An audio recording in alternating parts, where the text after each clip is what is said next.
Hey guys, today I'm going to be talking about Altered Carbon, which is based on a 2002 novel of the same name by Richard K. Morgan. Now, the story of Altered Carbon is that it's actually set in the very distant, sort of not so distant future of 2384. And this new technology has been developed where your consciousness can sort of be uploaded or I guess downloaded to what's called a stack, which is just this little device that is placed at the base of the neck right on the back here.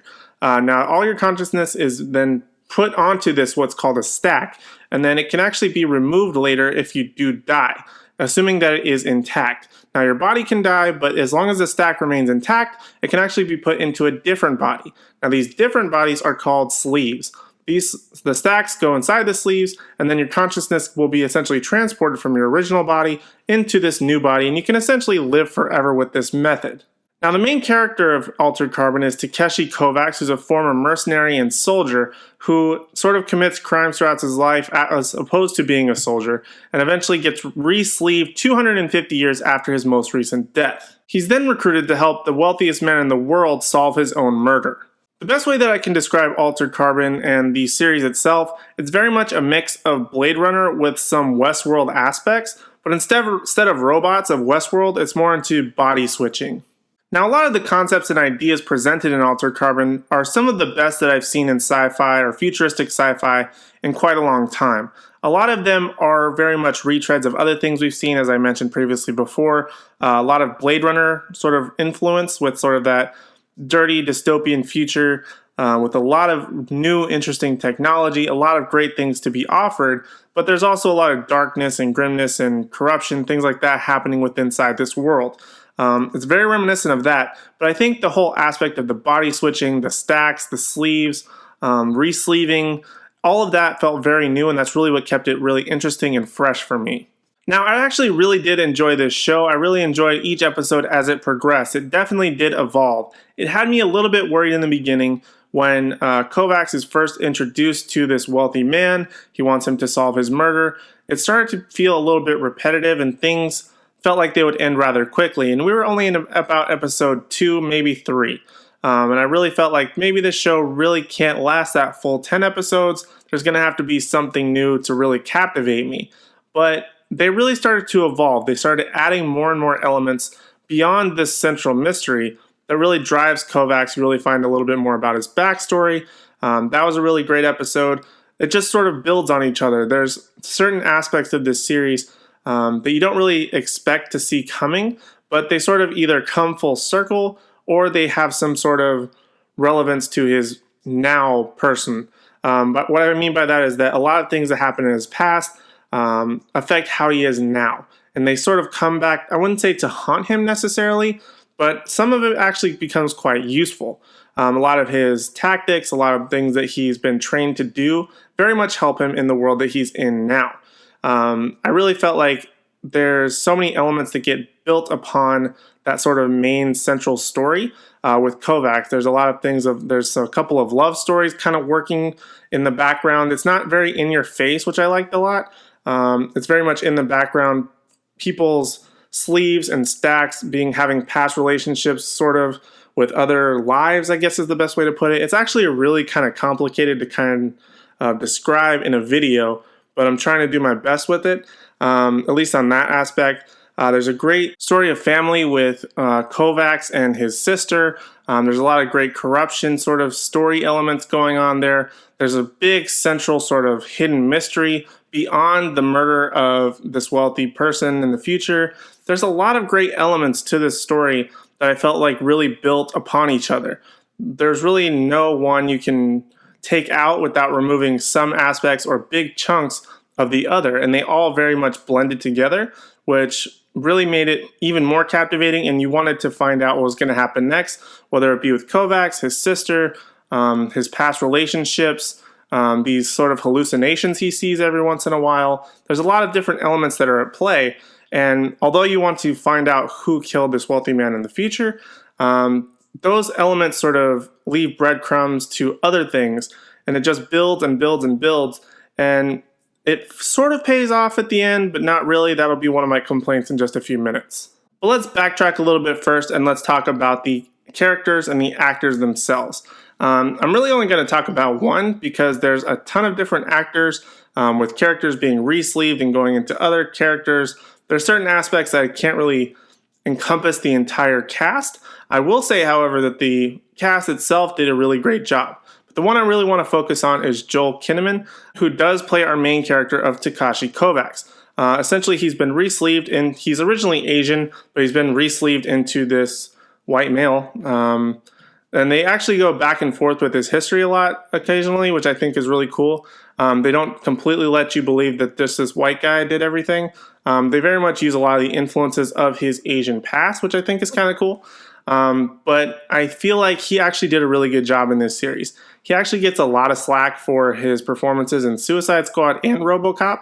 RoboCop I didn't think was actually that bad. I wasn't like a super big fan of the original, so I don't think my relationship with the new version was quite what everybody else thought, and I didn't pan it as much as the reboot was for critics. But that's beside the point. I actually think Joe Kinnaman actually was able to flex his acting muscle a lot more in this series than he ever has before.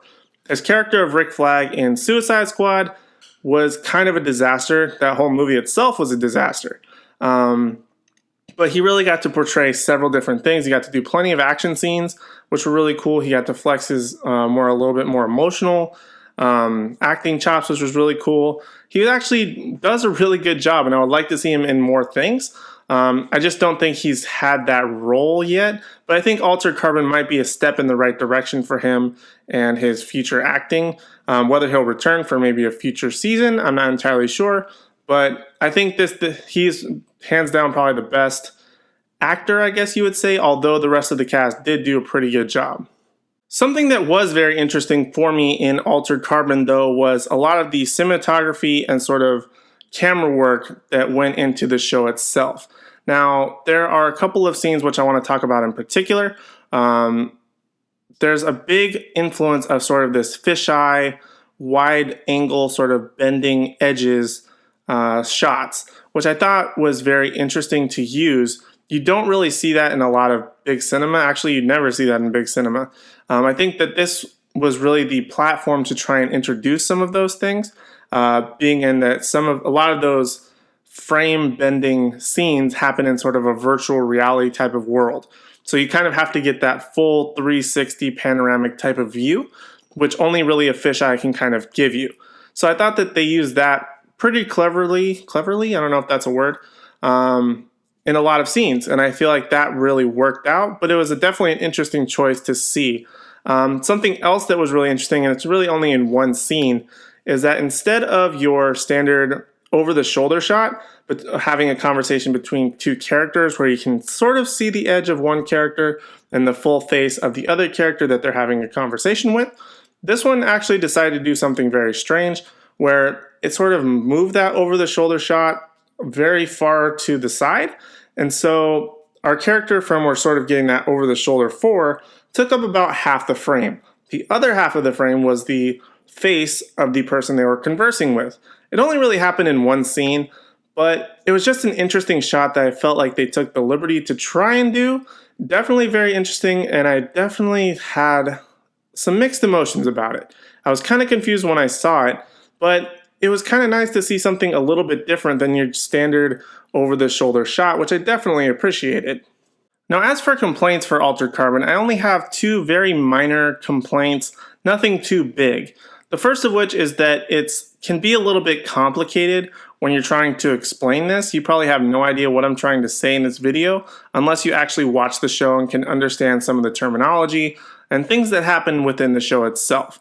It's very hard to converse about or relate to some of the aspects that are happening in this extreme sci-fi, cyberpunk, futuristic world and have it come across sounding coherent. So I apologize if this video seems very scrambled, I guess, in the way that I'm describing things. It just doesn't, it's very hard to express what this show does.